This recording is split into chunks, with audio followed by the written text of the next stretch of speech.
how does one become, for the lack of a better term, how does one become memorable when meeting people? Yeah, I'd say that in terms of, being memorable, there's a bit of an intellectual element, there's also an emotional element.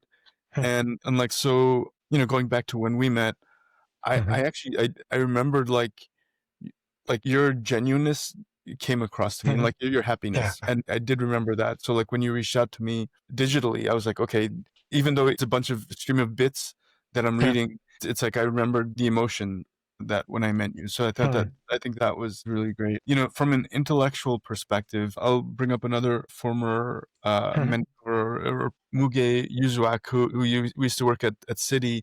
He worked in like all these international businesses. When I first met her, I was in a rotation program, and she was like trying to pitch me what her group was doing and how it might be interesting.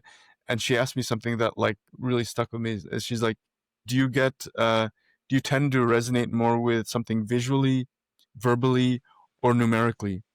I've really, even in since then, like with communication, I also try to read the person. Like, do I think that they're more of a numeric person, or a visual person, or anecdotal, a verbal person? And in general, like even interspersing a bit of each and seeing Yeah. where the conversation, like where does it get the most traction from? Just because I might appreciate, let's say, something visual doesn't necessarily mean that you would. You might want to be more driven by the fact that we got a 47% increase in Yeah. response rate versus just me showing like a bigger pie or something like that, or a graph. It's like Yeah. definitely that's another trick to be